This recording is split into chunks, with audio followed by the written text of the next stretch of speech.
I woke up on a dirt floor with a broken roof above me and a goat standing on my chest, chewing something that used to be my sleeve.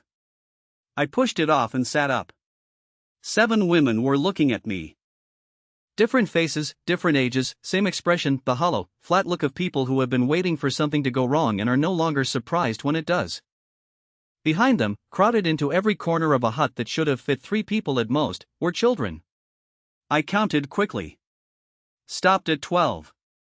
Counted again. 15 children. 7 wives. 1 me. And a goat who had already moved on to my other sleeve.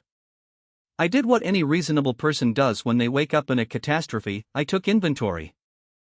The hut, walls cracked, roof missing 2 panels, floor packed dirt with a damp patch in the far corner that smelled like regret. The hearth, cold ash, 1 cracked clay pot, the kind of emptiness that means nobody cooked this morning because there was nothing to cook. The storage corner, 3 clay jars, 1 with a broken rim, 1 with about a fistful of millet at the bottom, 1 empty. The yard outside, visible through a doorframe that no longer had a door, a patch of gray-brown earth, some scattered tools with broken handles, a fence that had given up being a fence and was now just a suggestion. The field beyond the fence, hard, pale, cracked down the middle like lips in winter. Dead land. Not resting land. Dead land. I had reincarnated into the poorest man in what was clearly the poorest village in a region that could not afford to be this poor. And that's when the neighbor showed up. He leaned over what used to be my fence with the particular satisfaction of a man who has been waiting to say something for a long time. Still alive in there, Wei Liang?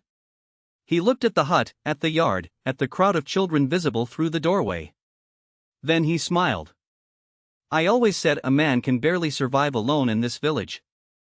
But you had to go and collect 7 mouths to feed you, and now you've got 15 little ones who'll eat your grave before you're cold in it. He laughed at his own joke. I looked at him. Then I looked past him, at my yard, my walls, my ash pile, my broken jars, my damp corner, my rotting fence posts, and I saw something he didn't. Not trash. Not failure. Not the evidence of a man who had lost. Raw material.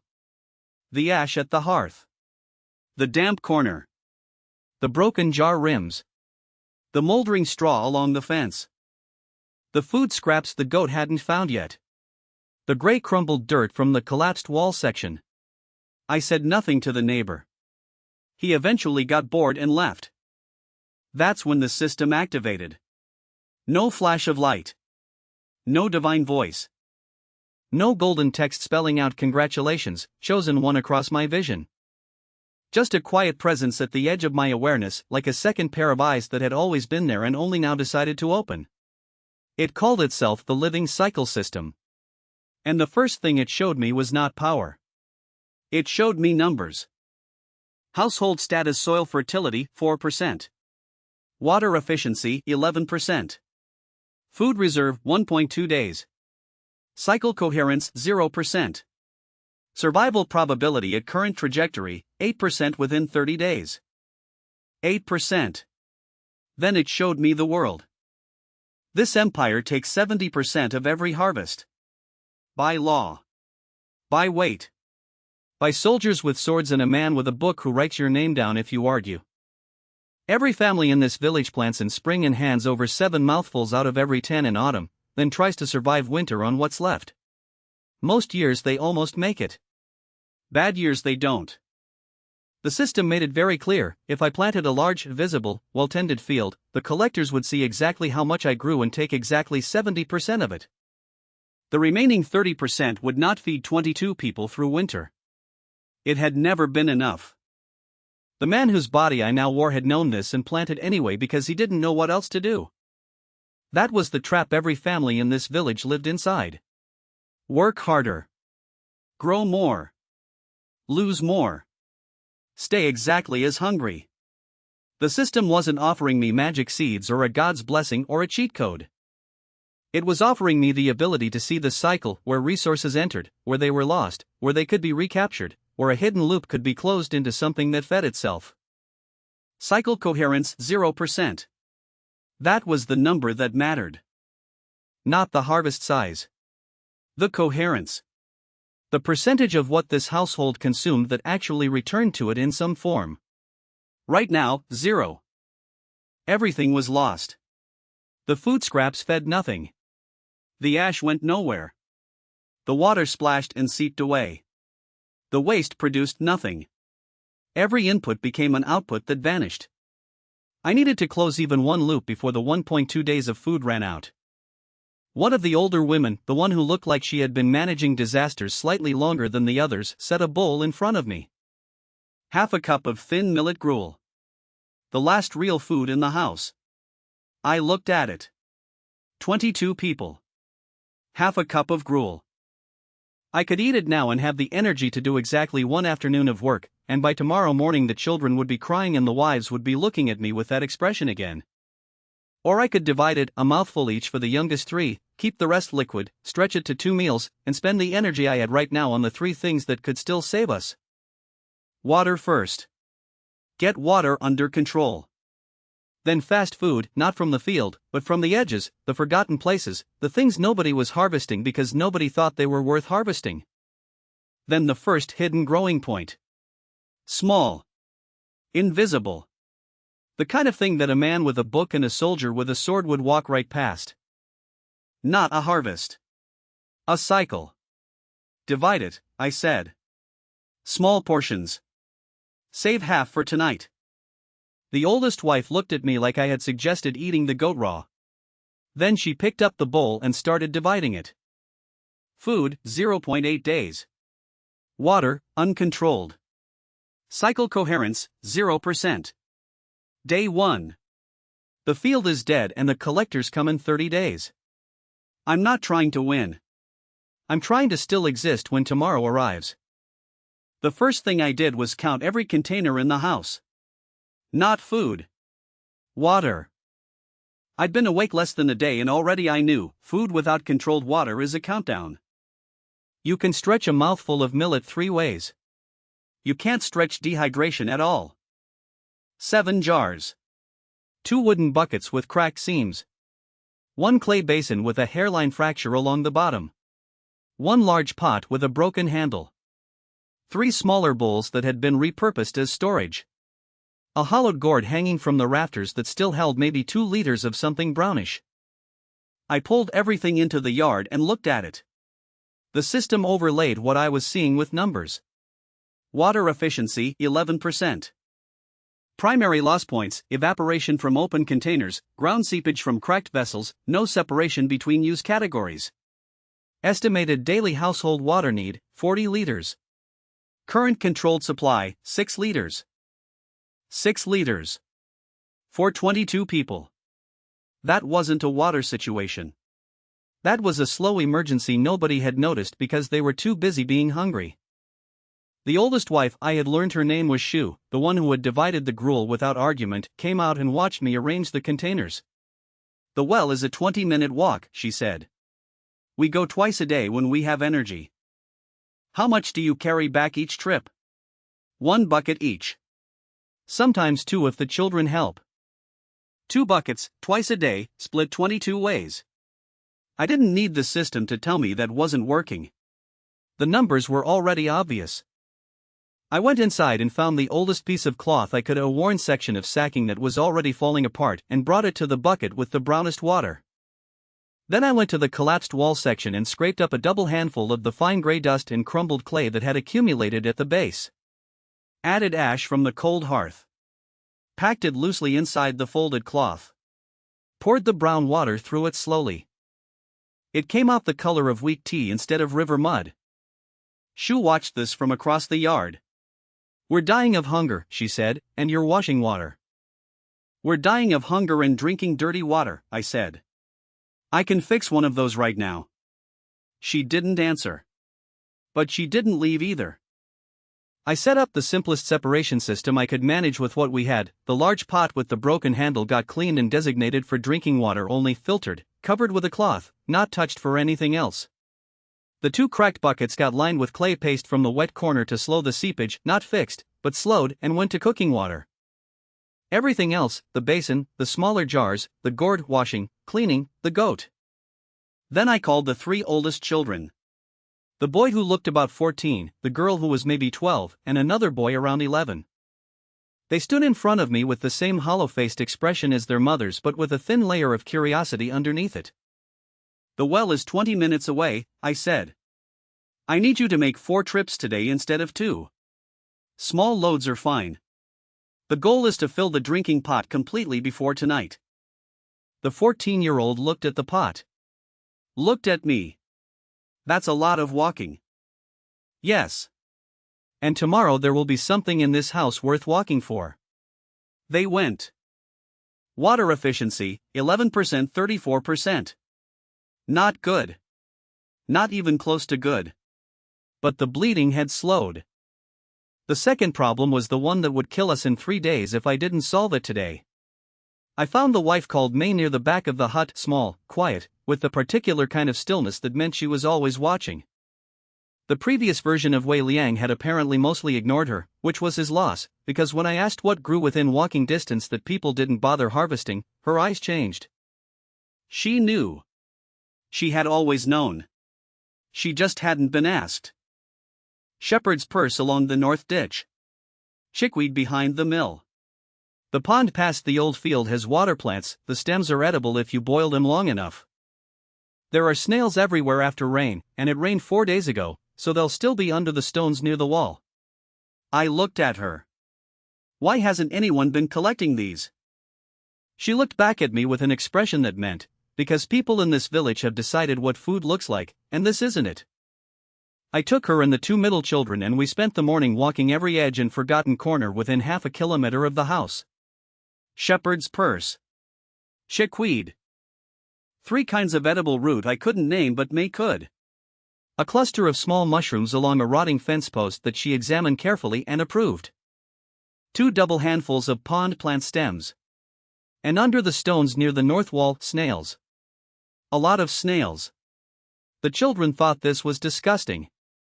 I told them disgusting kept you alive.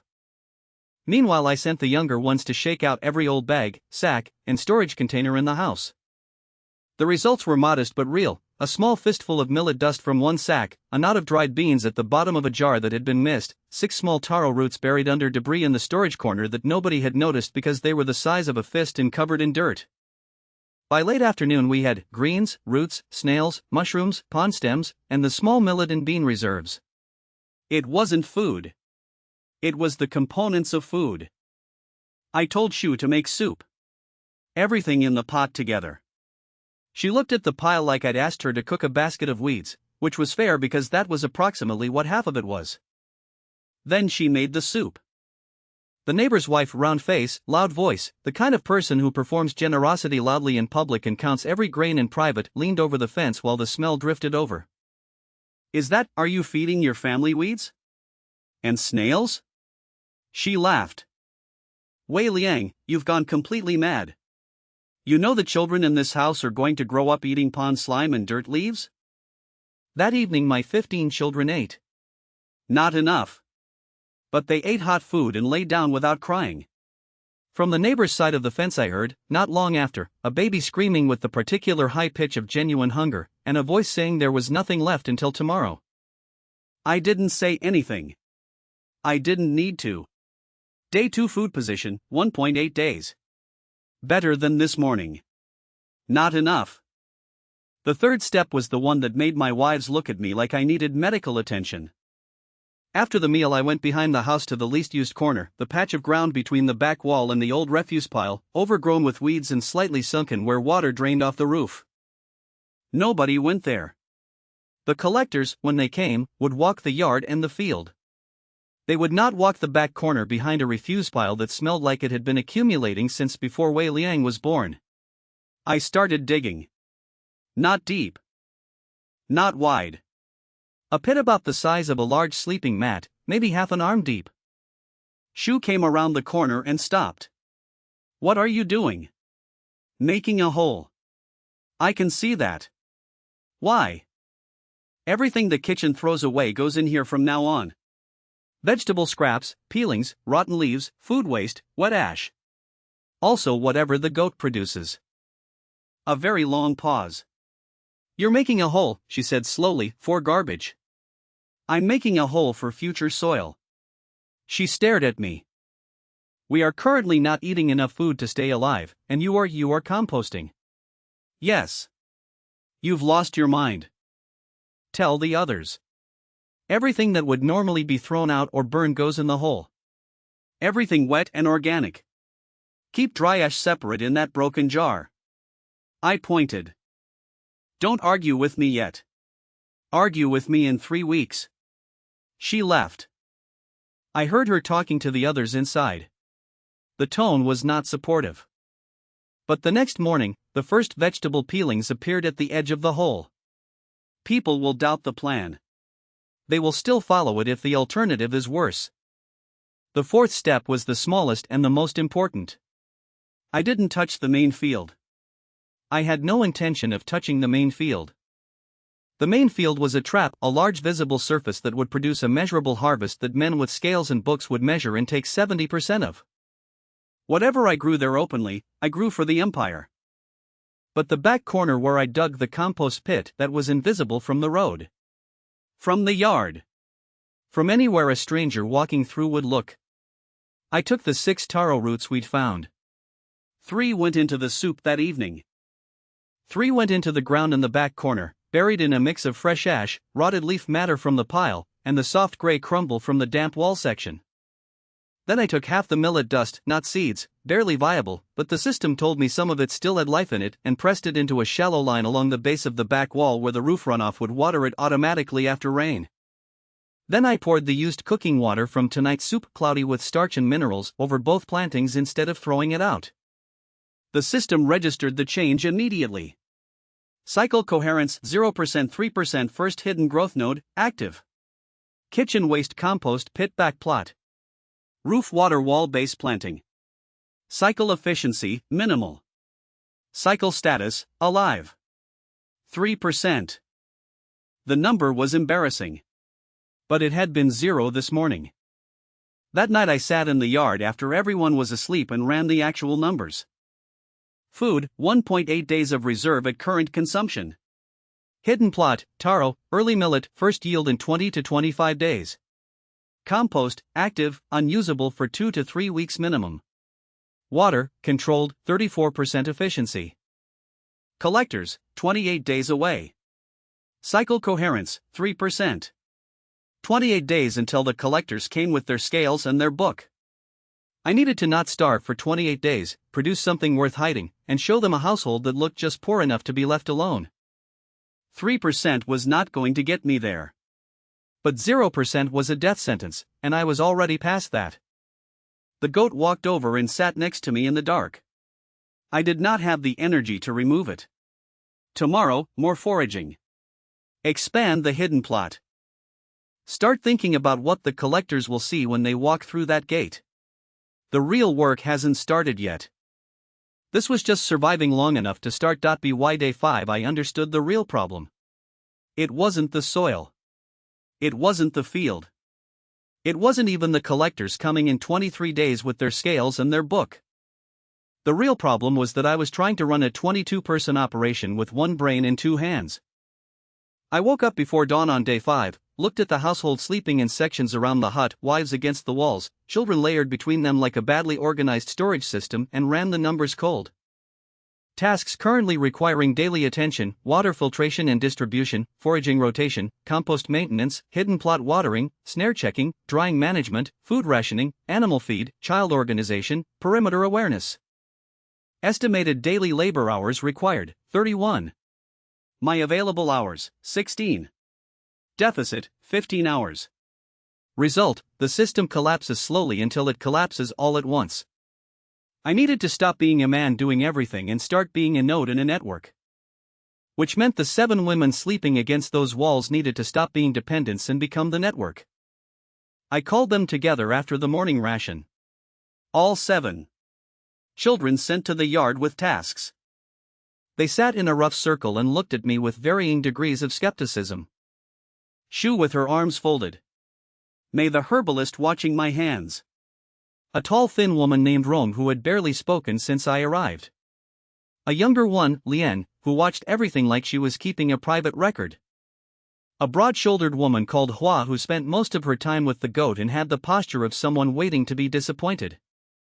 A sharp-faced woman named Do who I had already learned talked to every neighbor who passed the fence. And the seventh, quiet, angular, watchful in a different way from the others, named Yen, who sat slightly apart from the group and had the habit of looking at faces rather than at the person speaking. I'm going to tell each of you what you're responsible for, I said. Not helping with. Responsible for. The difference matters. Wrong, you don't even know our names properly yet. I know enough. I'll know more as we work. Names don't change what needs to be done. I went through it. Shoe storage. Every container, every reserve, every quantity. She would know exactly what we had at all times and where it was, and she would tell me when something was wet, rotting, or running low. Not when it was already gone. Before. Lien, the children. Feeding schedule, sleep rotation, task assignments for the younger ones, keeping the middle ones moving. If a child was idle, that was Lien's problem to solve. Hua, animals and future animals. The goat was currently our only living asset beyond the plants. She would manage its feed, its health, its output. And she would begin looking for more chickens, ducks, anything small that could convert scraps into eggs or meat. May, the hidden food network. Foraging routes, wild harvests, edible plants, medicinal herbs. She already knew this landscape better than anyone. Her job was to keep expanding what she knew and to bring back things nobody else would think to look for. Do, information and exchange. She talked to everyone anyway. Now she would do it with a purpose. What did other families have too much of? What did they desperately need? What was being said about us? Where was there a quiet trade to be made? She was already doing this. Now it was her function. Wrong materials and construction. She had the eye for it. I'd watched her fix a broken jar rim with clay paste and ash on day 3 without being asked. Every broken tool, every salvageable container, every hidden storage niche in the walls, every structural patch. Also, the invisible architecture. Where could we hide things that a walking man with a book wouldn't find? And Yen, I almost didn't say this out loud, but I did. Threat assessment. Who was watching us? Who was lying? Who was getting too curious? Who came to the fence twice in 3 days? She was already doing it. I'd seen her watching the neighbor with a look that meant she'd catalogued him 3 days ago. Her job was to tell me what she saw before it became a problem. Silence in the room. Then Shu, and the children? 3 categories. The 4 youngest collect small things, ash, shells, dry seed pods, anything small. The system. I stopped. They didn't know about the system. Anything small that I tell you to keep. Middle group, water carrying, laying out the drying racks, watching the small reserves. The 3 oldest, snare checks, perimeter watch, and running messages between the storage points. Yen said, very quietly, you're building something. Yes. What? Something that doesn't look like anything from the outside. The results didn't happen overnight. But they happened faster than I expected, because the truth was these women had been competent all along, they just had no framework to be competent inside. Shu turned out to have a near-perfect memory for quantities. Within 2 days she could tell me without looking how much was in every container in the house. May expanded the foraging map to include 3 new patches I hadn't found. Hua negotiated with herself that the goat's feed scraps could be supplemented with the outer husks from the compost pile, which freed better material for the pit. Do came back on day 7 with information that a family 3 houses down had more dried beans than they could use and were quietly looking to trade for salt.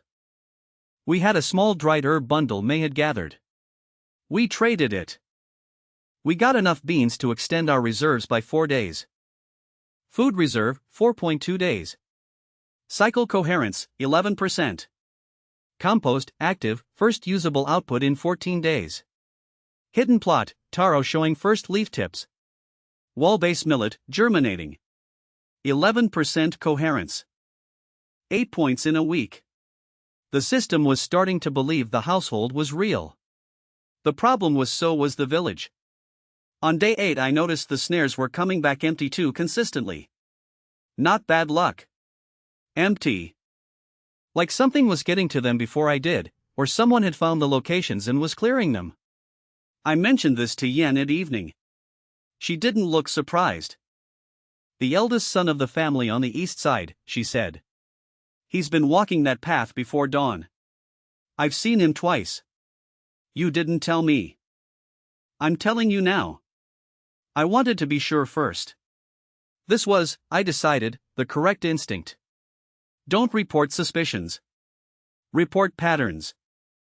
I moved 3 of the snares that night and left 2 in their original positions, but replaced the bait in the originals with something that smelled right but wasn't worth eating, and added a thin thread of dark fiber across the path at ankle height about 4 paces before each one.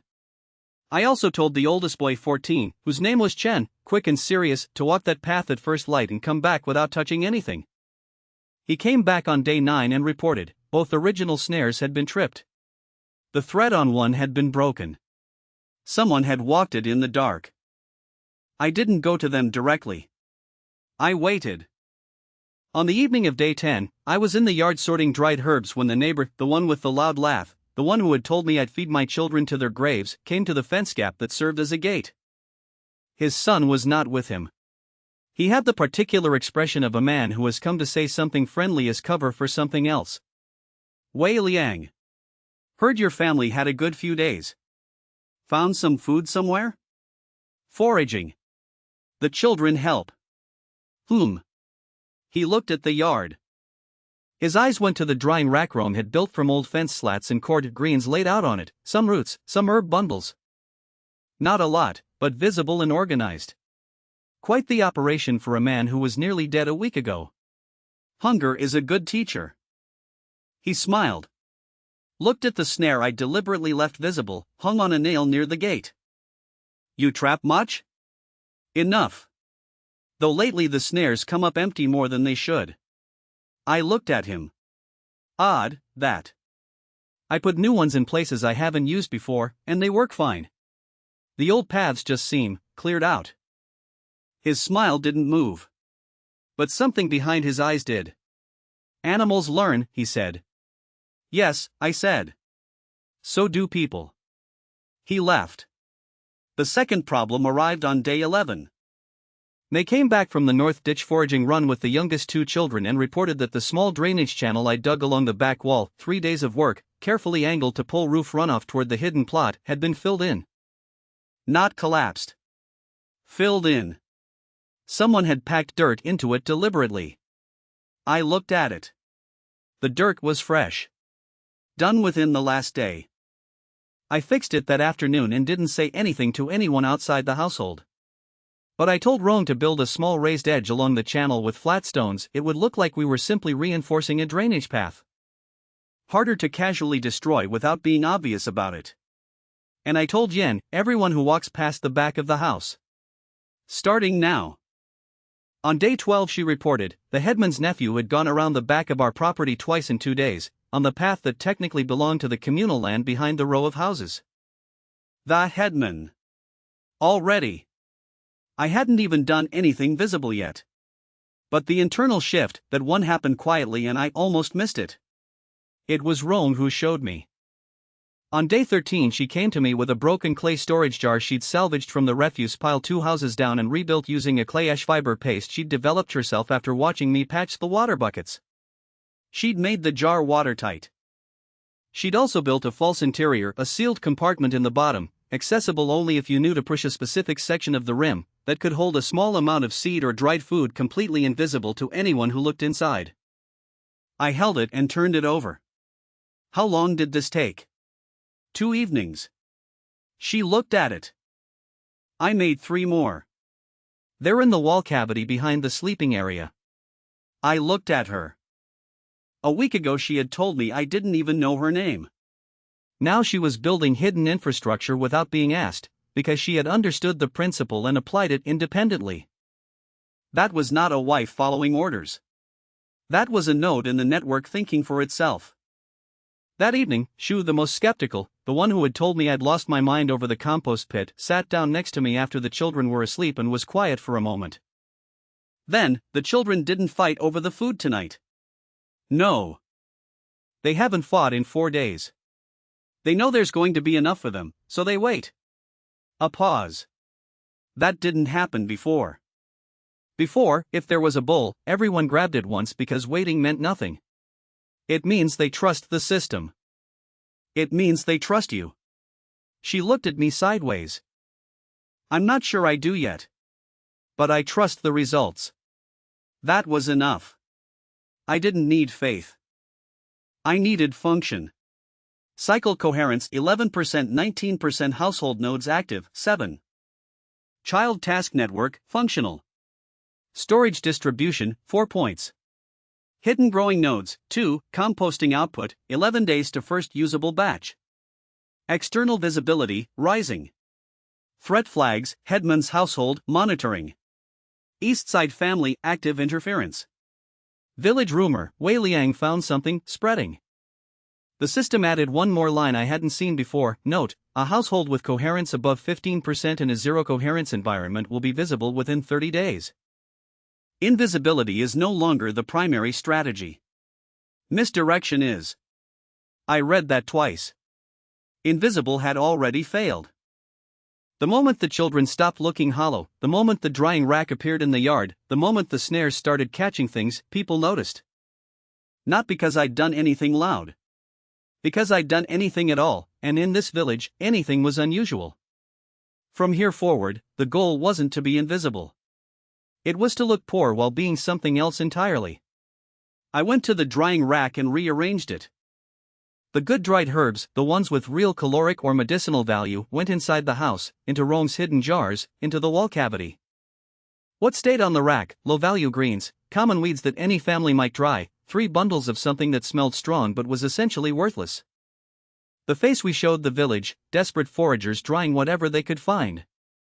What was actually happening 12 steps behind the front wall, a growing, coherent, distributed system that was slowly pulling this household out of the death spiral that had been swallowing it for years. Day 13. Food reserve, 5.8 days. Hidden plot, growing. Compost, active. Cycle coherence, 19%. The headman is watching.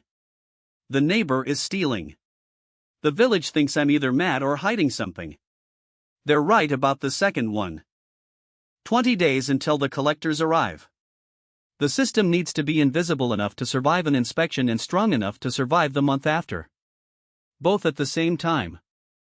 Next problem, making sure they see exactly what I want them to see and nothing else. 3 days before the collectors were due, I walked the entire property with fresh eyes. Not my eyes. Their eyes. I tried to see what a man with a book and a mandate sees when he walks through a gate, what's visible, what's countable, what's seizable. I stood at the entrance and looked at every surface, every container, every corner that was in sightline from the path a walking official would naturally take. Then I spent 3 days making that view exactly what I needed it to be. The preparation was precise.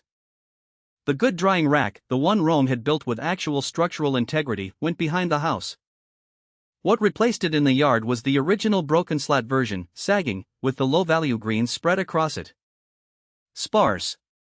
The kind of thing a struggling family scrapes together because they have nothing better. The water jars, the clean filtered ones, went to the back room. In the yard I left the cracked bucket, visibly leaking, the broken rim jar, a hollowed gourd. A household barely managing its water. Nothing worth noting. The hidden plot behind the house had grown enough that I was nervous about it. Taro leaves are not subtle. I had Rome build a quick screen of old fence slats and dry brush along the back wall, not high enough to look like deliberate concealment, just the kind of debris accumulation any poor yard accumulates. Messy. Accidental looking. Behind it, 12 taro plants at 2 weeks of growth and the wall-base millet, which had gone from germination to actual small plants in 10 days. The compost pit I filled in temporarily and covered with dirt and a stack of broken roof tiles. Let it breathe from beneath. It would look like a debris pile. Rome's hidden jars, 4 of them now, with false bottoms, went into the wall cavity with the sleeping mats stacked in front. The actual food reserve, distributed into 7 separate locations, none large enough to be remarkable on its own. A small amount in the kitchen jar. A small amount wrapped in cloth inside a broken tool handle. A small amount in a sealed gourd buried under the ash pile. A small amount in each of 2 clay vessels stored under floorboards I'd loosened and resealed. A small amount with Hua in the animal corner, mixed into the goat feed container. The last portion with Mei, in the herb bundles, dried food mixed with dried plants, indistinguishable by smell and appearance from medicinal stock. If they found one location, they'd find a small amount of food in a poor household. Nothing suspicious. Nothing worth noting. Then I briefed everyone. I sat the 7 of them down and went through it like a military exercise, which was exactly what it was. Shoo, if they ask how much grain you have, show them the kitchen jar. Look tired when you do it. The jar has enough to look like we're almost out. That's the true story we're telling today. Lian, keep the children calm. If a child starts to move toward the back of the house, redirect them immediately. Don't make it look like redirection. Make it look like normal child management. Hua, you know nothing about food storage. You know about the goat. If they ask about the animal corner, you talk about how sick the goat was last month and how worried you are about its feed. Keep them looking at the goat, not the feed container. Mei, you're the herbalist. Your corner is herbs. Every container in your area is herbs. If they open something and find food mixed in with dried plants, you look confused. Oh, I must have left some scraps in there by mistake. Say it like you're embarrassed, not scared. Do, you talk. That's your function today. Engage the official. Ask about the road conditions coming from the county seat. Ask if the harvest is bad in other villages. Keep the conversation moving. A man who is talking is a man who is not looking. Roam, stay near the storage wall. If anyone moves toward it, you have a task there: organizing, straightening, anything that puts your body between them and the wall. Yen, watch the headman. Specifically the headman.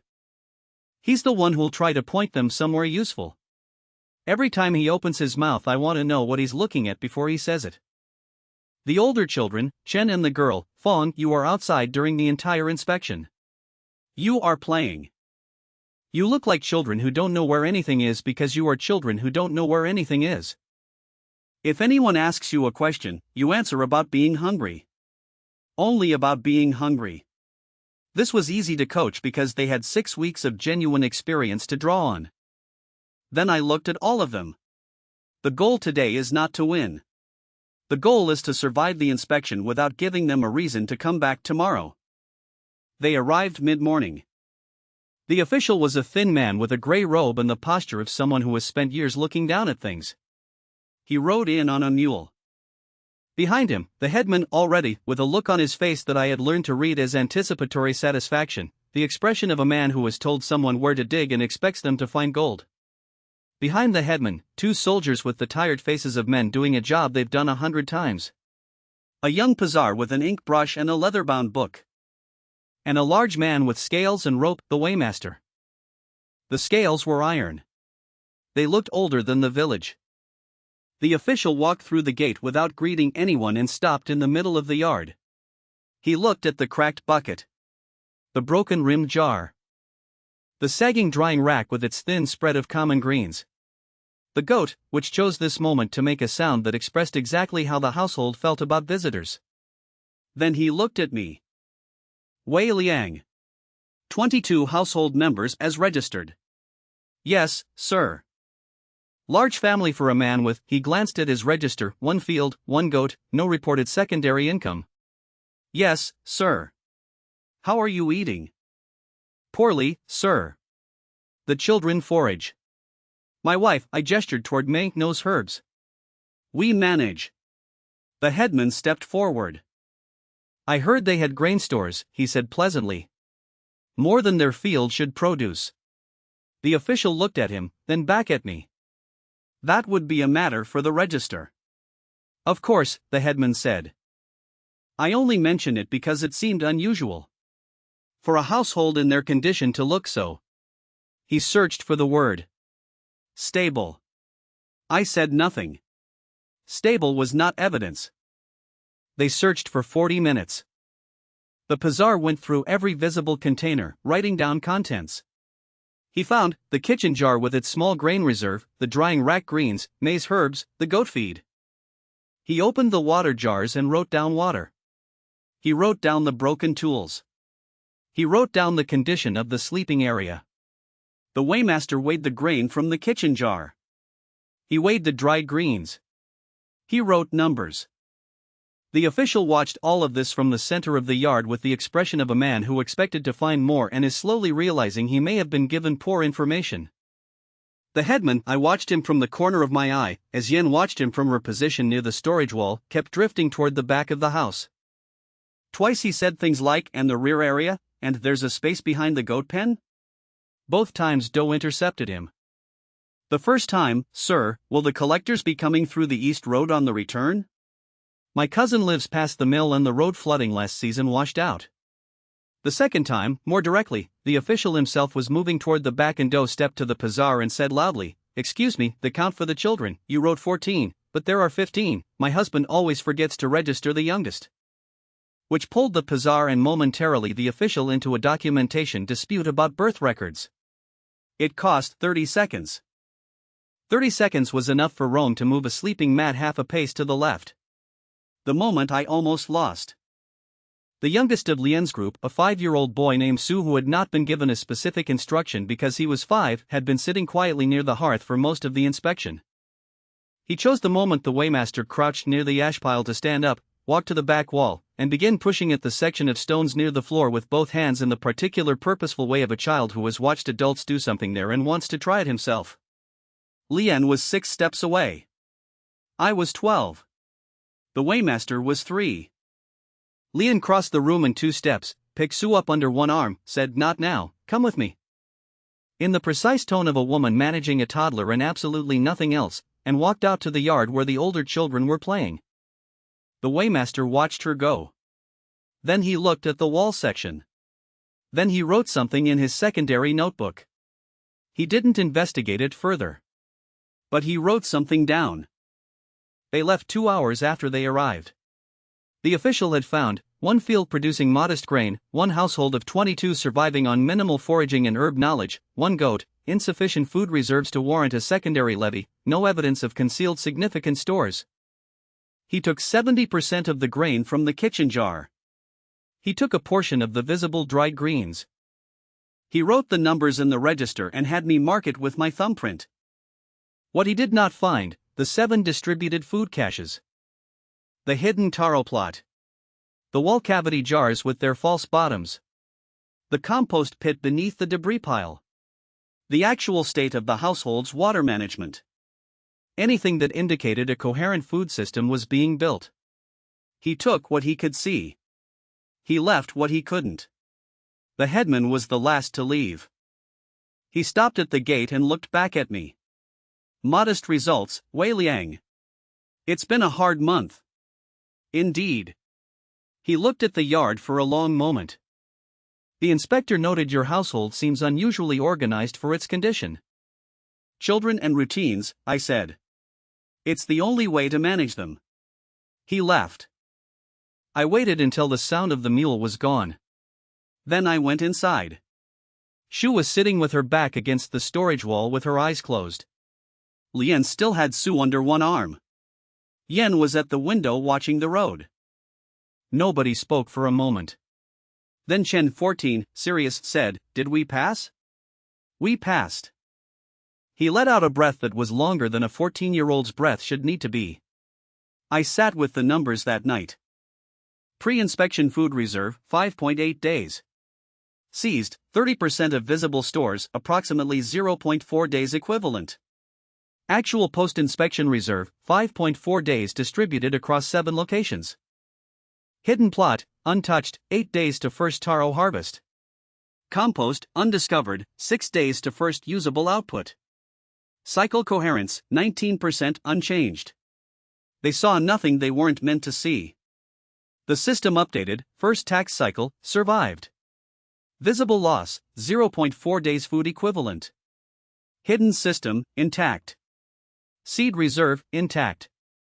Future cycle, intact. I looked at those words for a while. Survived. Not one. Survived. Because this was going to happen again in 30 days. And the month after that. And every month until something fundamental changed about either my system or the world around it. The collectors had come expecting to find the usual, a struggling household that had scraped together a small harvest, easily measured, easily taken. They had taken their 70% and moved on. But their 70% had come from the visible layer. The invisible layer, the compost, the hidden plot, the distributed reserves, the 7 women who each held a piece of the picture without anyone holding all of it, that layer they hadn't touched. Because they didn't know it existed. That was the actual win. Not the grain I'd saved. The architecture they hadn't seen. They came to take my harvest. They didn't know I'd stopped growing a harvest. Next month they'll come back. The month after that. Every month is this. The goal is not to beat them once. The goal is to build something they can never fully measure. Taro harvest in 8 days. Compost ready in 6.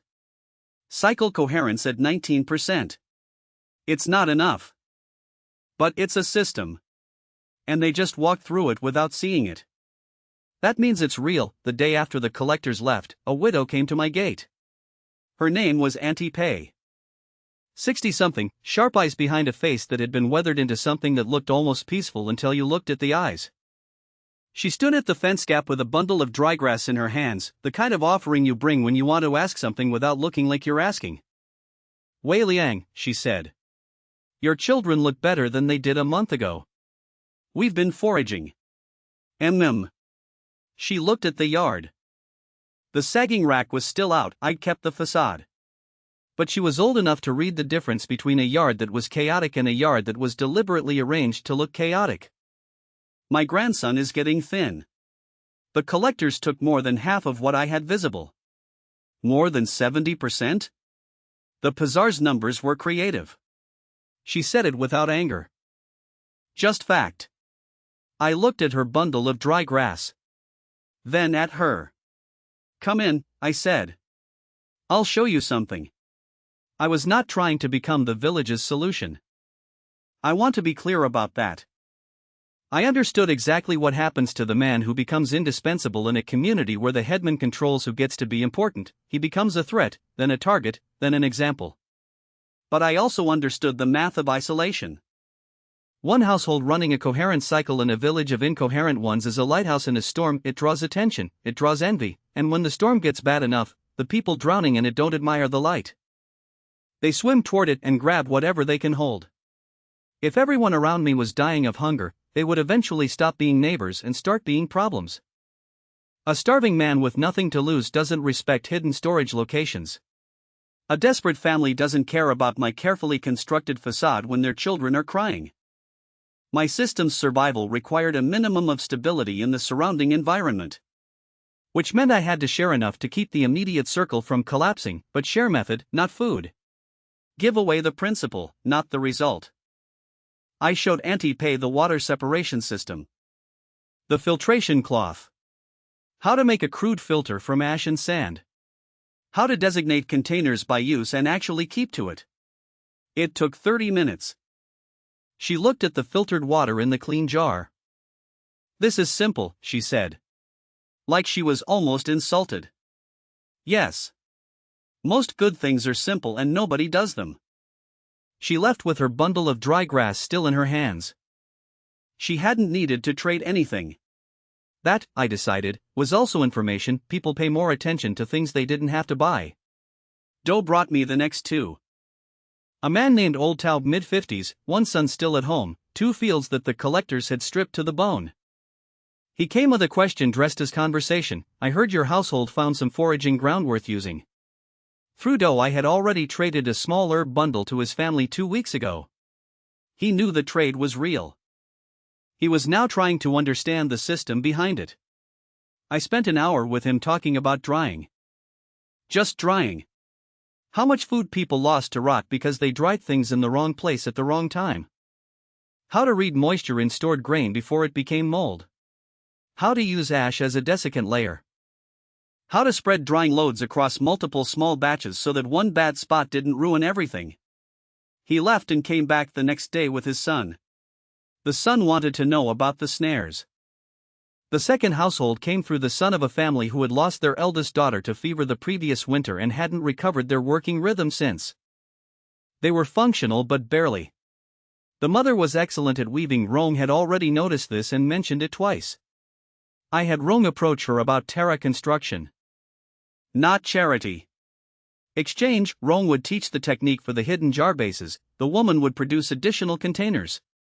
Both households gained. Within 12 days of the collection visit, I had 3 external households loosely connected to mine through a network of small exchanges that Do managed and Yen monitored. Nothing formal.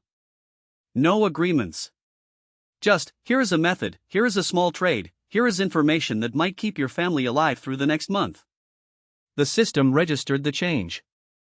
External cycle nodes, 3, network coherence, low. Village survival buffer, marginal increase. Household visibility, elevated. Elevated. Of course. The headman's name was Lu Bao. Thick man, middle-aged, with the particular confidence of someone who has held local power long enough to have forgotten there was a time when he didn't have it. He collected a quiet unofficial tax on everything in the village, not written in any register, not reported to the county, but understood by everyone. You wanted a boundary dispute settled in your favor, a portion of your harvest went to Lu Bao's storage. You wanted the collectors to write down a number slightly more favorable to you, Lu Bao had a word with the Pazar, and something moved from your yard to his. He had run this village as a closed system with himself at the center for at least 15 years. And now there were 3 households that had started looking to someone else for solutions.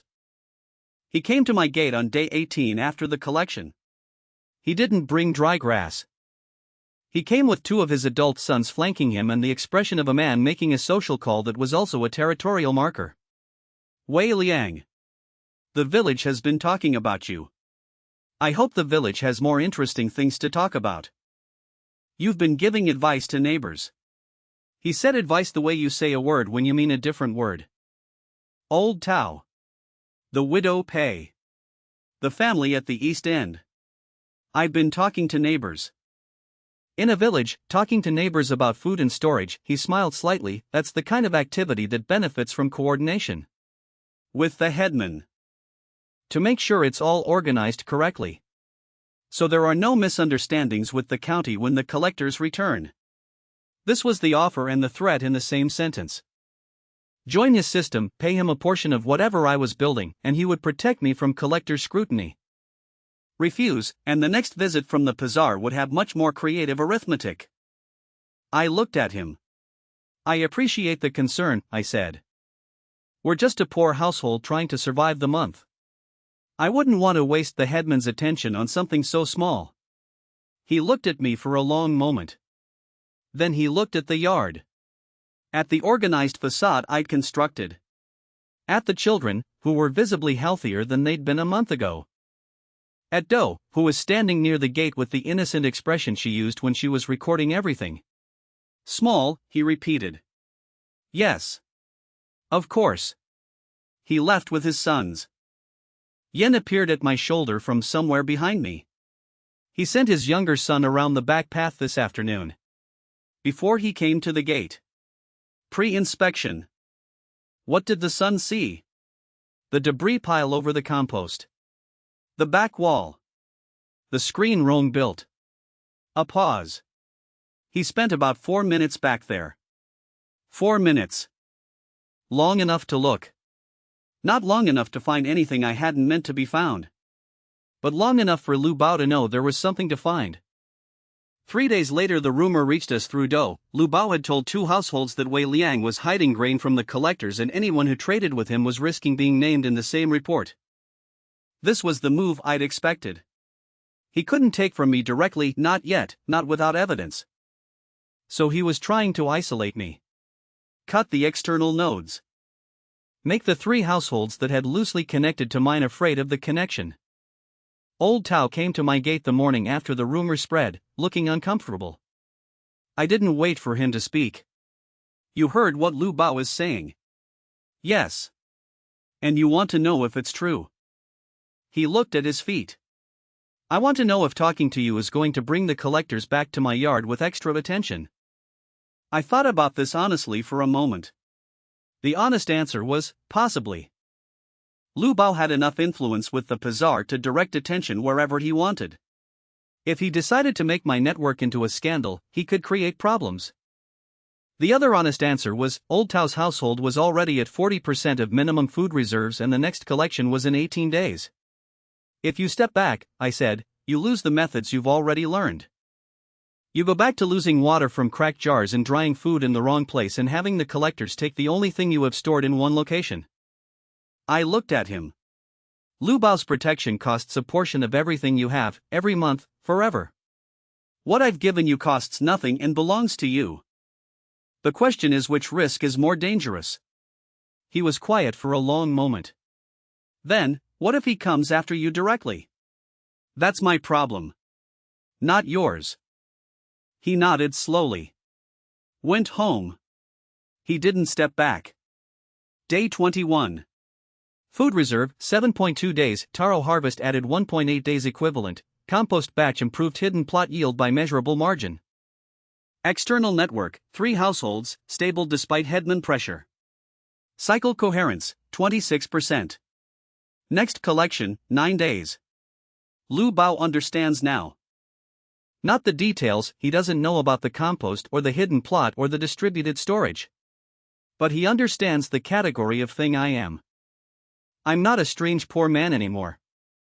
I'm a man who gives other people methods that don't go through him. In a village where he is the only path to anything, that is the most threatening thing I could possibly be. He has a seal and soldiers and 15 years of established control.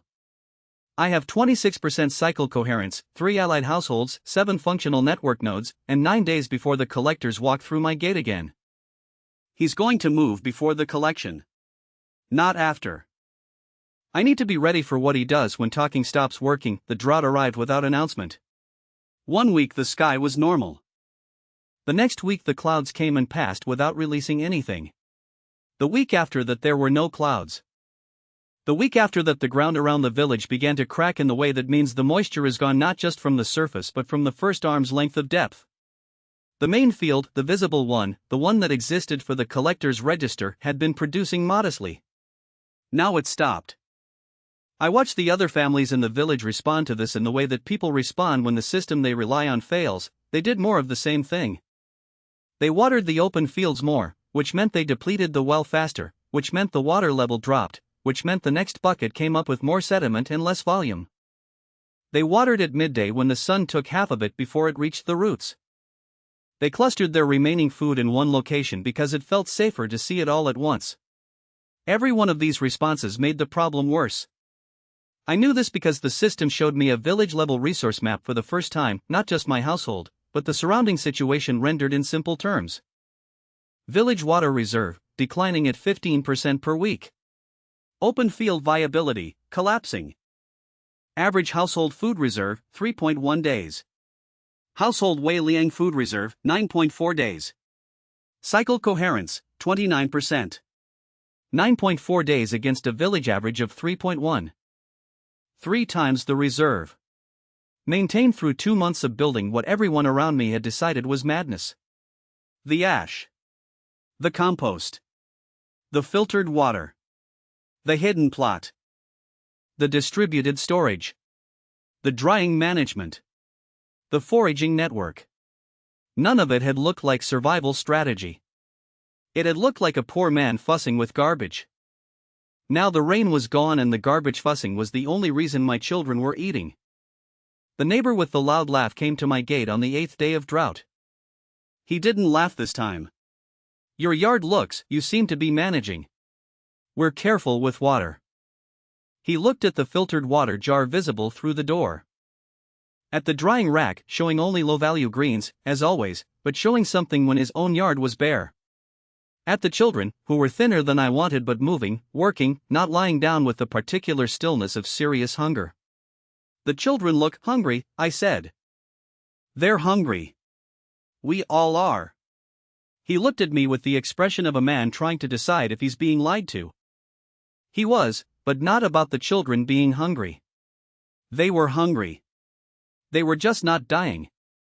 He laughed. 2 days later, someone filled my drainage channel with rocks. Not stones that fell in. Rocks that were placed. Deliberately wedged into the channel at 3 points so that the roof runoff that fed the hidden plot would pool against the wall instead of reaching the plants. I found it at dawn. I looked at it for a moment. Then I looked at the hidden plot, 2 days without water in drought conditions. The taro was wilting at the leaf tips. The secondary planting along the back wall was stressed. I spent the morning repairing the channel and lining it with flat stones so it couldn't be filled without obvious effort. Then I built a secondary channel on the other side of the plot as a redundant path. Cost, 4 hours. Gain, system restored plus backup. But I understood what this meant. We had moved from passive observation to active interference. Yen came to me that evening with a list.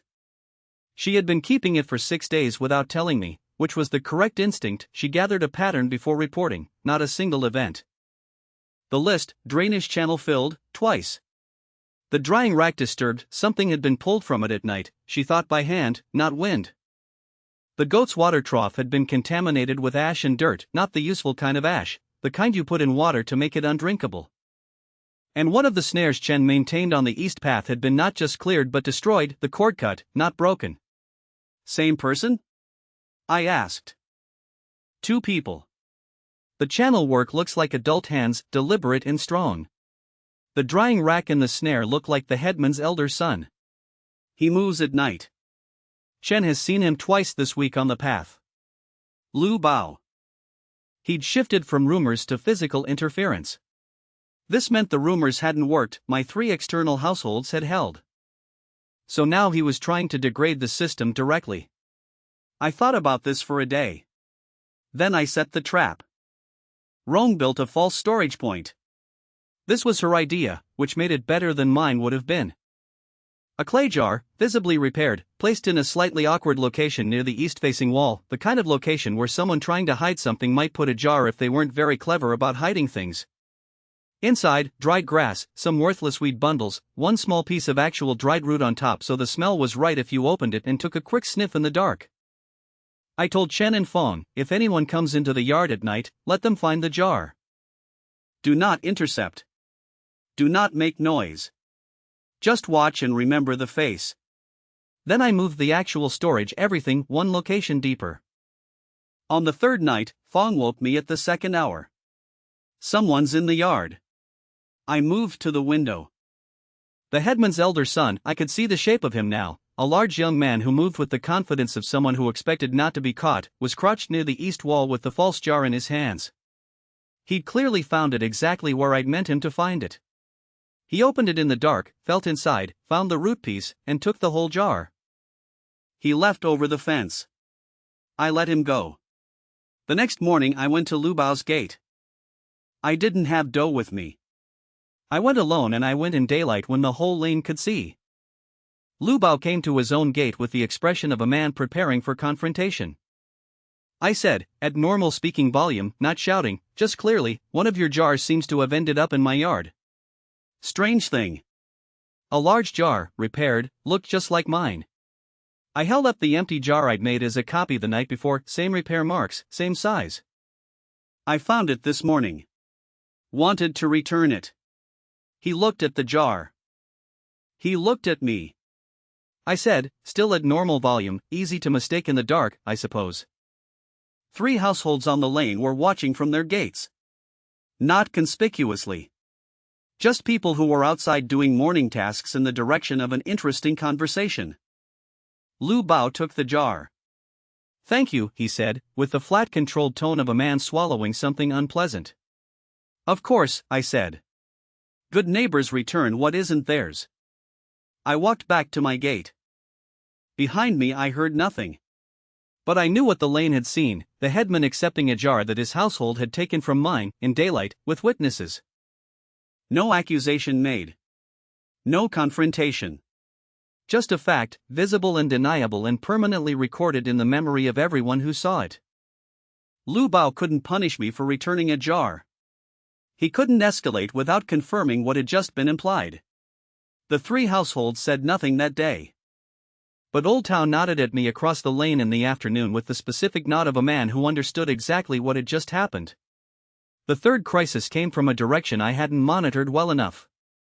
Auntie Pei's grandson, 8 years old, Ernest, and unfortunately talkative, had apparently been asked by 2 other children in the village where Wei Liang's family kept their food. Children ask each other things without understanding why they're being asked, and he had mentioned, in the vague way of a child who doesn't know the specifics, that there are hiding places behind the wall and under the floor. He wasn't wrong. He also didn't know which wall or which floor section. But it was enough. That night I had Chen and Fong and the 2 middle children I most trusted run a full relocation. Every distributed cache moved 1 position further into the house. The wall cavity jars went behind a loose stone section Rome had prepared 3 weeks ago as a secondary option. The floorboard caches moved to the section underneath the sleeping area, covered by sleeping mats and bodies. The compost pit, which now had its first real output of dark broken down material, had its access point relocated to a spot under the brush pile that required knowing exactly where to lift to find. 4 hours of work, middle of the night, everyone silent. Morning inventory showed everything intact and relocated. The system updated, storage security improved. Distribution depth 3 layers. Discovery probability by casual search low. But the drought was still there. And the village was getting worse. By the 3rd week of dry conditions, 2 households near the mill had nothing visible at all. The well was dropping. People were walking 2 hours to a secondary water source that was also dropping. The collective open fields looked like the kind of landscape that appears in the background of disaster stories. My hidden plot was alive. Stressed, smaller yields than optimal, but alive because the drainage channels fed it even in drought, because the compost improved soil held moisture longer than the surrounding dead clay, because May had identified which plants to pull early and which to leave, and because Hua had been supplementing with water recycled from cooking and washing. I had 9.4 days of reserve in week 1 of drought. I had 7.8 days at week 3, we consumed more than we'd added because the plot yields were reduced. But 7.8 days when the village average was now under 2 days was a different world. Old Tao's household had 3.1 days because he'd implemented water separation and distributed his small reserve across 4 points instead of 1.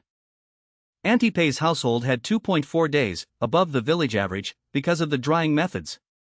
The 3 external nodes were struggling but not dying. Everyone else was dying at normal speed. I made the decision on day 22 of the drought. Doe had reported, the 2 households near the mill were at the point where adults were skipping meals to give the food to children. That stage, I knew from the system's village-level monitoring, was typically 3 to 5 days before something desperate happened. Desperate meant unpredictable. Unpredictable in a hungry village meant my house. I called Rome, Doe, and Shu together. We're going to extend the external network. 2 more households. Not food gifts. Method transfer. Water management first, storage distribution second. Shu looked at me. That reduces our buffer. Our buffer means nothing if in 4 days a starving family walks through that fence in numbers. She thought about it. How much do we give? Nothing we can't replace. 1 afternoon of showing. The knowledge costs us nothing and might cost us everything if we don't share it. Shu nodded. 1 nod. She had learned, over 8 weeks, that my logic on these decisions was worth following even when it felt wrong. Cycle coherence, 34%. External network, 5 households. Village stability, marginal. Household visibility, high. Threat level, elevated and rising. Day 41 since reincarnation. Drought, ongoing. Lu Bao, quiet after the jar incident, but quiet like pressure building, not quiet like giving up. The village knows this house is different. The collectors come in 11 days. The drought means every other household has almost nothing visible. Which means when the collectors arrive and find almost nothing everywhere and then find our house with something, the contrast will be sharper than ever. This is no longer about surviving the drought. This is about what happens when survival becomes visible. They came from Willow Bend Village, 6 kilometers east. The first visit was polite. 2 men, respectable looking, the kind of village representatives who are chosen specifically because they look like they won't cause trouble. They came to the lane gate during the day and asked for the headman, which told me immediately they'd done some reconnaissance, because they knew there was a headman to ask for. Lu Bao met them. I watched from my gate. I couldn't hear the conversation, but I could read the body language. The visitors explained something with open hands, the gesture of people presenting a problem. Lu Bao listened with his arms folded, the posture of a man who was interested but performing reluctance. Then he pointed down the lane. At my house. He told them where the food was. Of course he did. They came to my gate an hour later. Still polite. Still the respectable presenting manner.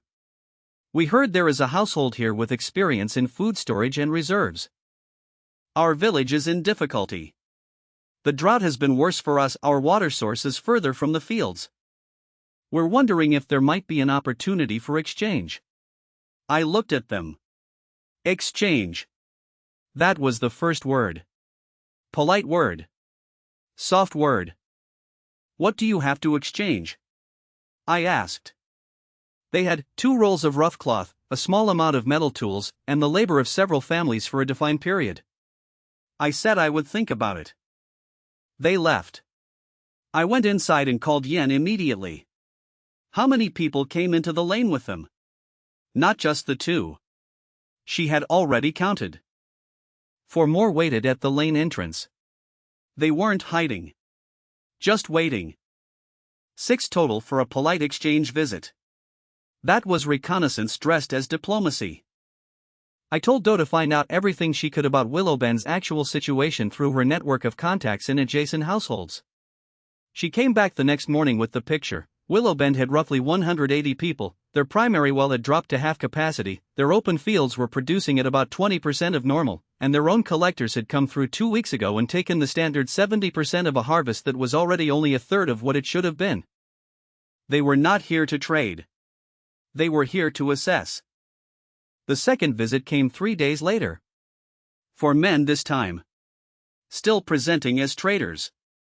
But one of them spent most of the conversation looking at the yards along the lane, counting structures, noting fence lines, watching how many people were visible. Yen identified him within 10 minutes as the one doing the actual work of the visit. They offered better terms this time. More cloth. A promise of labor. I offered them very little, a small amount of dried herbs, maize surplus from the foraging routes, things that had value but weren't core food reserves. I presented it as the limits of what I had. The lead man looked at the herbs with an expression that meant he didn't believe this was the limit.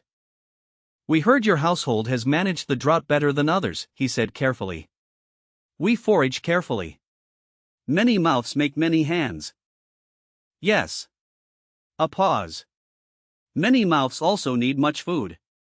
They do, I agreed. It's a constant problem. They left with the herbs and a politely neutral goodbye. That evening I told the household, full relocation drill, tonight. Everything that mattered moved. The seed reserve, the actual seed reserve, 2 months of careful accumulation and selection, the most important thing we owned, went to Auntie Pei's house. Not all of it. Half. The other half went to Old Tao, split into 2 portions, each buried under his floor in the locations I'd helped him build 2 months ago. If someone took my house, they would not find the seeds. The primary food reserve split into 5 points, 3 inside my house in the deepest locations, 1 with Pei, 1 with Old Tao. Each point held enough to look like a modest family's survival supply if found alone. None held enough to look like the central store of a functioning network. I built the false target that night with Rome. An old storage jar, large, visible, the kind that would obviously be what you were looking for if you were looking for food stores. Inside, real food. Not much, but real. Enough that it smelled right, weighed correctly when lifted, and would read as a genuine discovery to someone searching in a hurry. Rome placed it in the most findable location in the house. The place where anyone who knew where people put things would look first. Then I told Chen and the 2 oldest children, if strangers come into this yard in numbers, your job is to be seen running away from the house. Run toward the north lane, away from the Pei and Tao households. Make it look like you're running from something worth running from. The third visit was not polite. 12 men. They came in the morning, when the lane was visible and witnesses were present, which told me they weren't worried about witnesses. They had one cart. Not loaded, the cart was for taking, not bringing. Their lead man this time was different. Older, harder, the kind of face that had stopped performing reasonableness sometime in the last difficult month. "We've been patient," he said at my gate. "Willowbend has people who are going to die before the next collection cycle. We know you have reserves. We're not asking for everything. We're asking for enough to keep children alive." This was the version of the ask designed to make refusal sound like murder. I said, "I have a household of 22. I have reserves for my household. If I give you what you're describing, my children die instead of yours. Show us what you have. Let us see it." "No." The silence after that word had a specific weight. He looked at the 12 men with him. Then back at me. "We'll come back tonight," he said. "With more people." He wasn't lying. Yen counted them from the lane edge at the second hour of night, 23 men, 2 carts, and 3 torches. Torches were the part that changed the calculation. Torches meant they were willing to burn something to cause enough chaos to take what they came for under the cover of the confusion. I had prepared for this possibility. I hadn't been sure I'd need it. I sent Shen running to Old Town Anti-Pay with a single instruction: lock your gates, stay inside, put nothing in your yards tonight. Then I stationed Rong at the back wall with the 2 middle boys. Her job, if anyone came over the back fence, she made noise. That was all. Just noise. I put Yen at the east window with specific instructions on what to watch for. I positioned Hua in the animal corner with the goat and the chickens. We'd acquired 3 chickens in the past month, because the birds would react to approaching people before any human sentry would. Then I took Shen and the oldest boy and we carried the false jar to the front room, placed it visibly in the doorway where Torchlight would find it immediately, and retreated. They came over the fence in 3 groups. The first group, 6 men, went straight for the front of the house where the torchlight hit the jar in the doorway. One of them grabbed it immediately and held it up. "Here, found it." The second group spread into the yard. The third group moved toward the back. The chickens started screaming when the back group came over the wall. Rong and the boys added to the noise. Lights came on in adjacent houses. The chickens were, it turned out, significantly more effective than I'd anticipated. 3 startled chickens in a dark enclosed space produce a sound that makes everyone in a 20-meter radius certain something terrible is happening. The front group had the jar. They were already moving back toward the cart, satisfied. The back group, confronted with screaming birds and noise and lights appearing in adjacent houses, hesitated. One of the middle boys, his name was Han, 11 years old, and I owed him considerably for this, ran out of the back of the house toward the north lane, away from the Pei and Tao households, exactly as I'd instructed. Running fast. Clearly running from something. 4 of the men from the second group followed him instinctively. They chased an 11-year-old through 2 empty lanes for 8 minutes before he vanished into a gap in a fence he knew, and they didn't, and emerged safely through Auntie Pei's backyard. The remaining men in my yard had the false jar, the screaming chickens, lights coming on, neighboring doors opening, and no clear central target left to take. Their lead man called them back. They left with the jar. I did a full inventory by dawn. False jar, lost, contained approximately 0.3 days food equivalent. Chickens, 3 of 3 intact. Rome, minor cut on her left hand from the fence, not serious. Han, returned safely through Pei's house at the 3rd hour. Actual food reserve, untouched. Seed reserve at Pei and Tao locations, untouched. Cycle coherence, 34% unchanged. The raiders had carried off a jar of modest food that had cost me essentially nothing to prepare as bait. In exchange, they had failed to find the actual system, failed to locate the distributed network, and demonstrated to 20 witnesses in the lane that their method was to come at night with torches in numbers. That last part was important. Because now the whole lane had seen it. Not just my household. Not just Old Tao and Auntie Pei. Everyone. And Lu Bao, who had told the Willowbend men where to look, had now, in the memory of every household that had watched from their windows, directed an outside raiding group at his own village. I didn't have to say that out loud. Do would make sure it was said for me, in the way that village conversations carry things that nobody officially states. The system updated in the morning, external threat, Willow Bend, repelled, temporary. Second approach, probable within 14 days. Network nodes held. Seed reserve, secure. Household coherence, maintained under pressure. New flag, regional awareness of this household has expanded beyond immediate village boundary. Regional awareness. That was a new category. Not village-level visibility. Regional. Day 53. The drought continues. The Willow Bend men went home with a jar of decoy food in the knowledge that this household doesn't break easily. That information travels. It travels to the next hungry village and the one after that, and eventually it travels upward through the layers of people who report things to other people with more authority. I held the system tonight. I held it with an 11-year-old boy, 3 chickens, and a jar of false hope. But the radius of the problem just expanded. And somewhere in the county seat, a man with a larger book is starting to hear that something unusual is happening in one small, ordinary, theoretically insignificant village. The collectors were one problem. The county is a different one entirely. He arrived without the scales. That was the first thing I noticed.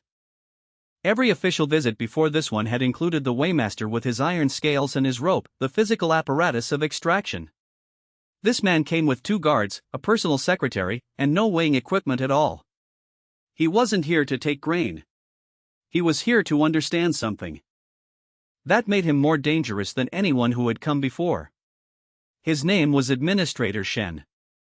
I learned this from Do, who had learned it from a contact in the next village who had seen his travel documents at the way station. Mid-ranking county official, attached to the Agricultural Oversight Bureau. Not the top of the county structure, there were 3 levels above him. But in the hierarchy of people who could affect my life, he was significantly above anything I had dealt with so far. The county's picture, assembled from what Do gathered and what the system showed me at the regional level, was this: the drought had hit 6 villages in this administrative zone. 5 of them were in varying stages of failure, reduced yields, tax arrears building, early signs of the kind of desperation that historically preceded the kind of reports that made county officials nervous about their own records. One village was anomalous. Not thriving. Not prosperous. But not failing either. Its tax compliance was normal, its population was stable, and in the most recent collector's report, the Pazar's notes, there had been a single flagged observation. Household Wei Liang, unusual organizational coherence for poverty level. Recommend review. That one line, in a sea of reports about arrears and shortfalls in villages that were becoming problems, had apparently stood out enough to send a man from the county to look at it. The Pazar's creative arithmetic had, in trying to find something to take, accidentally created a record that attracted exactly the wrong kind of attention. Shen spent the first hour with Lu Bao. I knew this because Yen watched the headman's gate from the lane and reported the conversation's physical progression in real time, long discussion, Lu Bao doing most of the talking, gesturing frequently toward my house, Shen listening with the particular stillness of a senior official who was filtering information from a source he considers partially reliable but self-interested. Whatever Lu Bao told him was the version of events that made Lu Bao look like a responsible headman managing a difficult situation and made me look like a peasant who had found something worth confiscating. When Shen came to my gate, he came alone. No guards at his side. Deliberately. The move of a man who wants to have a different kind of conversation than the official kind. He looked at the yard with the trained eye of someone who had assessed many households professionally. The drying rack, low-value greens, as always. The water jars, the cracked bucket, the broken rim jar. The goat. The children visible in the background. Then he looked at me. Wei Liang. Administrator. He wasn't surprised I knew his title. He noted it, filed it, moved on. The collector's report from last month mentioned your household specifically. In the context of an otherwise difficult collection cycle. He looked at the yard again. I've seen many poor households in a drought year. They look a specific way. Yours looks different. We manage carefully. Yes. That's what I'm here to understand. He looked at me with the expression of a man accustomed to conversations where the other person eventually says more than they meant to. Walk me through it.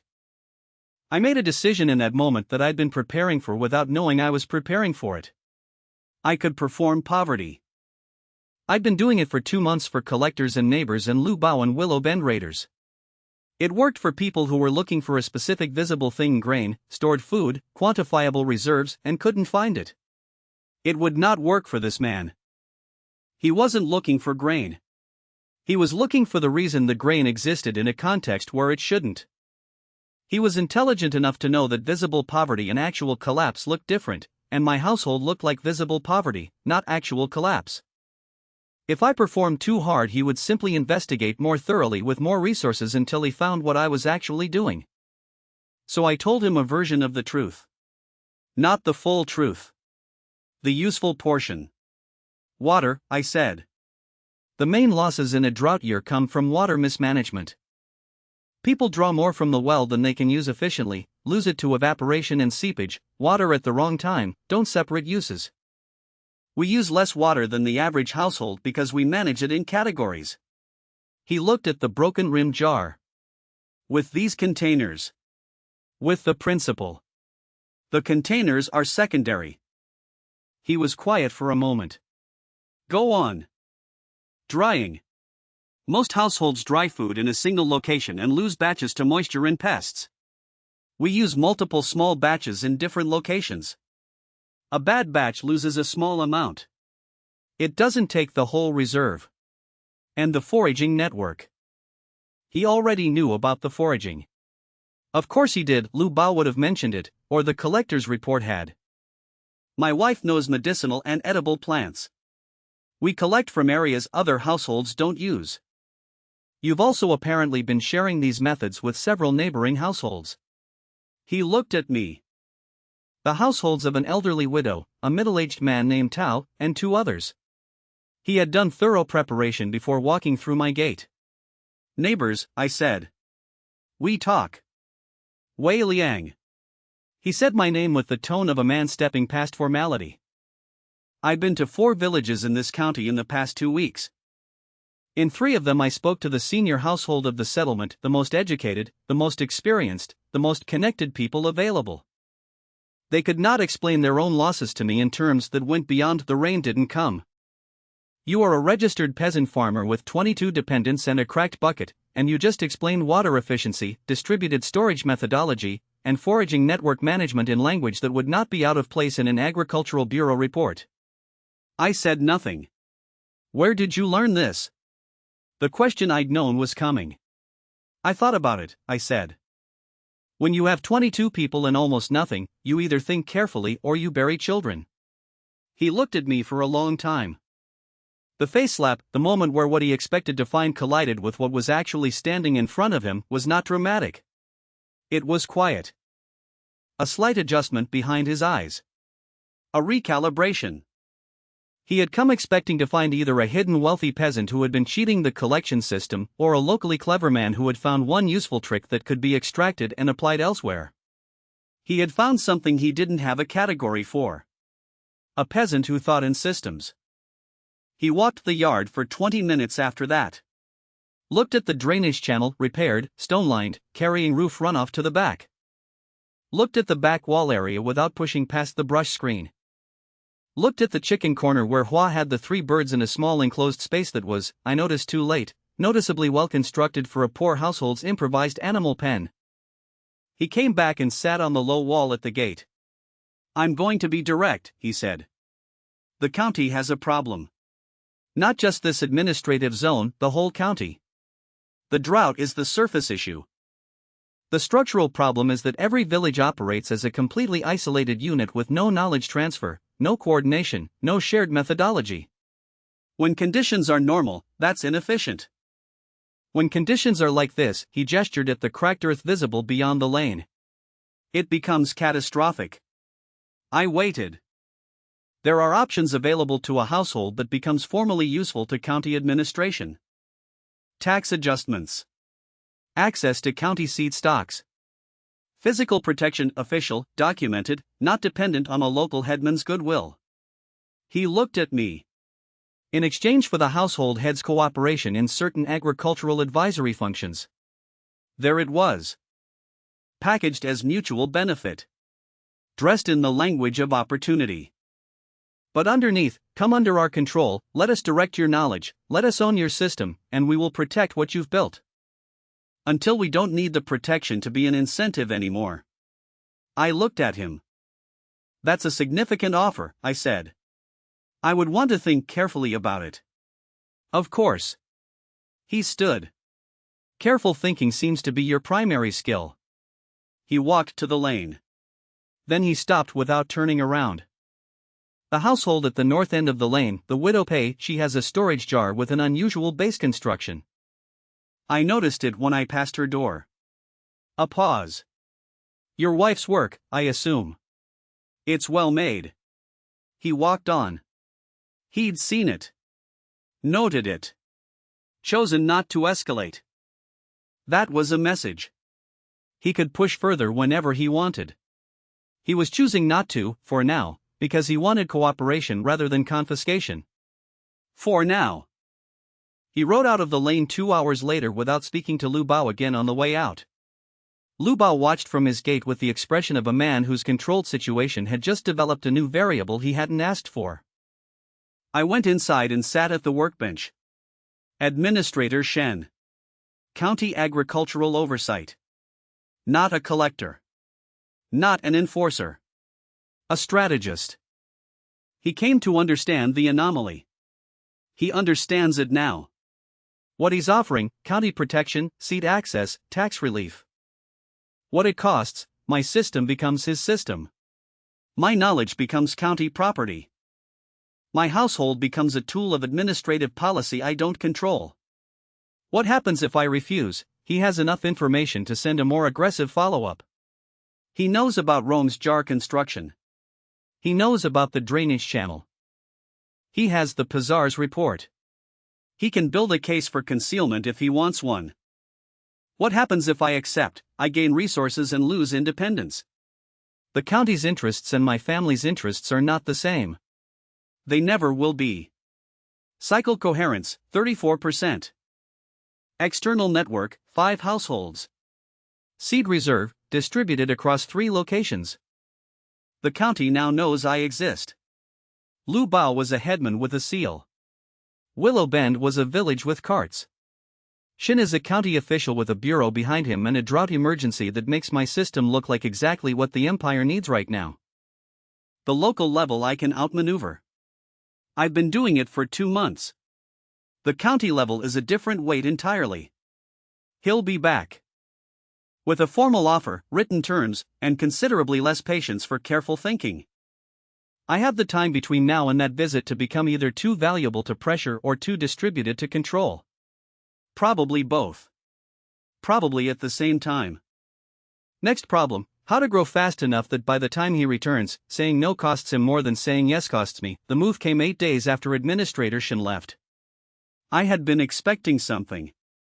Yen had been tracking 3 separate threads of activity that were converging in a way that meant coordination. Lu Bao had made 2 visits to the Willow Bend headman in 5 days, which was 2 more visits than the relationship between those 2 men normally warranted. The county Pizar, the same young man with the creative arithmetic, had passed through the lane twice without stopping, the second time with a sealed document case. And Shen had reported that 2 strangers had been asking at the well about the household layout of our lane, specifically about which gate connected to which yard. 3 threads. 3 different directions. Same timing. They were not working together, exactly. But they had the same target, and someone had told each of them that the time was now. I spent the 7 days after Shin's visit doing one thing above everything else, moving the seeds. The seed reserve was the most important thing I owned. Not the food could be rebuilt in a season if the seeds survived. Not the compost system, that knowledge lived in my head and couldn't be confiscated. The seeds were 2.5 months of careful selection, the best specimens from every harvest cycle, the genetic foundation of everything the system would produce next season and the season after. They were currently split across 3 locations. I needed them split across 7, with no single location holding more than 15% of the total, and no location being in a place that could be searched in a single operation. Rome built 4 new hidden containers in 6 days, working nights, sleeping in shifts, using materials salvaged from the debris pile and the disassembled sections of broken furniture. Each container was a variation on the false bottom design, now refined to the point where even someone who knew to look for a false bottom would need to know the specific release point to find it. 2 containers went to Old Tao's floor, in new locations he hadn't used before. One went to Auntie Pei, inside a hollowed beam section in her ceiling that her grandson helped install and immediately forgot about because children forget what they're told has nothing to do with them.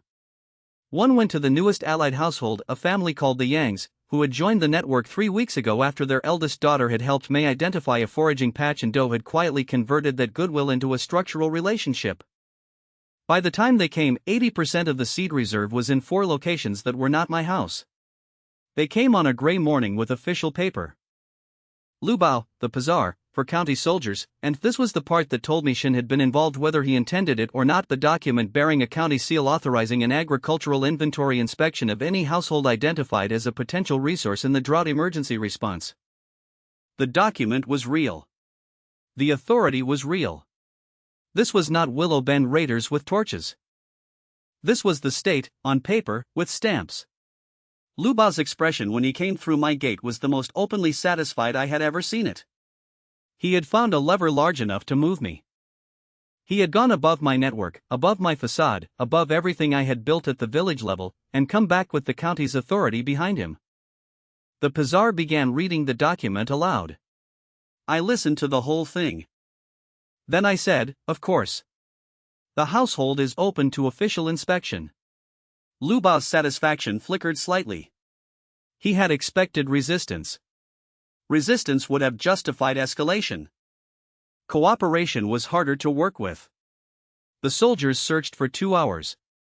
They were thorough in the way that soldiers following instructions are thorough, methodical, room by room, container by container. They found the kitchen jar with its modest grain reserve, the drying rack greens, maize herbs, the chicken pen, the goat.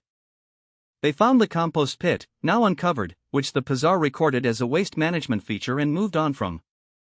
They found the drainage channel, which he recorded as a basic irrigation structure. They found one of Rome's hidden jars, the one in the main room, which I had partially stocked for exactly this purpose. Modest contents. Enough to be a find without being the find. The Pazar recorded it. Lubao stood in the center of the main room and watched the soldiers move through the house with the expression of a man who had promised a result and was watching the result become smaller than promised. The seed stores, he said to the Pazar. The report mentioned significant seed accumulation. We've recorded what we found. There should be more. He looked at me. Where are the seeds, Wei Liang? What you found is what there is. That's not possible. The collector's report from 2 months ago was 2 months ago. We've eaten. He stared at me. The soldiers were still moving through the house, now less systematically, now looking for something they couldn't define, the thing that would make the inventory match what Lubao had promised the Pazar they would find. One of the soldiers went to the back wall and began tapping it. Yen appeared in the doorway of the back room with the particular stillness she used when she was about to say something that would redirect attention. The back wall is where the children sleep, she said to the soldier. Some of them are ill. I'd ask you not to disturb them. The soldier looked at her. Then at the Pazar. The Pazar looked uncertain. Ill children in an official record created administrative complications. The soldier moved on. That was when the fire started. Not in my house. In the empty storage structure at the east end of the lane, a half-collapsed shed that nobody had used in 2 years. It went up fast, the way drywood in a drought goes up, and the smoke was immediately visible above the roofline. I had not started it. Chen came running through the back gate 30 seconds later and said, very quietly next to my ear, the Willow Bend men. 4 of them. East Lane. They've had someone watching the official group enter your house and they're using the distraction. The official group was in my house with county authorities searching for my seeds. The Willow Bend men were in the lane using the distraction of the official search to attempt their own raid on the allied households. 2 threats, simultaneous, coordinated by coincidence rather than design, each using the other as cover. The Pazar rushed to the door at the sound of the fire. 2 of the soldiers followed. The official inspection, which had been methodical and focused, suddenly had 3 fewer people and a direction problem. Lu Bao stayed. He looked at me across the now partially emptied room with the expression of a man who understood that the fire was not an accident for his purposes. It had disrupted his search, but couldn't say so without revealing that he'd expected to find more here than the soldiers had found. "This isn't finished," he said. "The inspection document has been complied with." I said. "Everything the county's authority requested access to has been made available." I looked at him steadily. "If there are further questions, I'd welcome a formal request through official channels." He left. I ran to Old Tao's house. The Willow Bend group, 4 men, no carts this time, just sacks, had gone to the Yang household first, which was the newest and therefore the one they had the most recent information about. Pham was already there, having been sent ahead when Chen first spotted them, and had done the one thing I told every allied household to do in this situation: take the hidden container and move it. She was 12 years old and she had moved a sealed clay container with 2 months of selected seeds through the Young family's back fence and under Auntie Pei's floor while 4 men were still in the Young front yard demanding to know where the stores were. The Willow Bend men found the Young household's surface supplies modest, the visible layer, and took them. A real loss. 2 weeks of that family's food reserve, gone. But not the seeds. The short fight happened at Old Tao's gate when one of the 4 men decided that the open back of the lane meant opportunity. Chen and Tao's son were there. It wasn't a battle, 2 minutes of shoving and 1 broken nose on the raiders' side before the sound of the official soldiers returning from the fire at the East Lane caused the Willow Bend group to reassess the situation and leave quickly. I sat in the yard when it was over and counted. Losses: Young household surface food reserve, 14 days equivalent at that family's consumption rate. 1 hidden jar from the main room, modest contents, by design. The fire damage to the East Lane shed, not mine, but it will need clearing. Official inspection record now includes my household by name in county documents. Preserved, seed reserve 100%. 7 nodes intact. Cycle coherence: the system showed me the number 34%, unchanged through everything.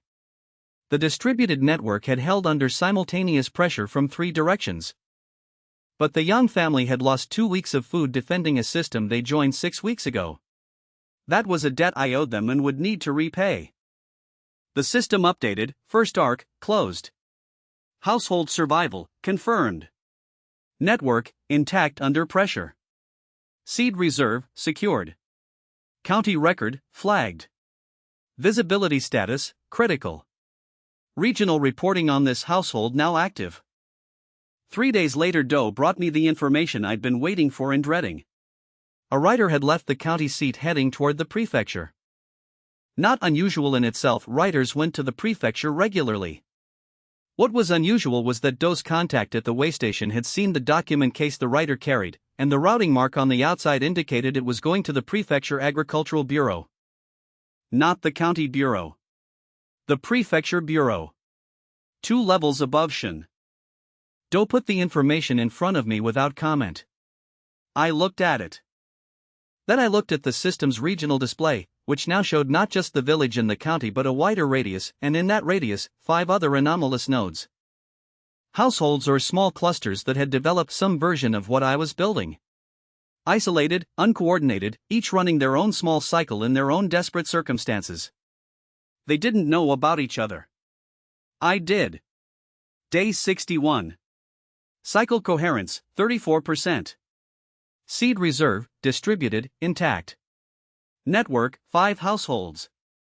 Prefecture Bureau, now receiving reports. Lu Bao wanted my food. Willow Bend wanted my stores. Shen wanted my method. The prefecture wants something I don't have a name for yet. But I know what the document in that writer's case says. It says, in a county where everything is failing, 1 household is not. Find out why. Find out who. Bring them in or bring them down, but do not leave them outside the system. They are no longer hunting my grain. They are hunting me.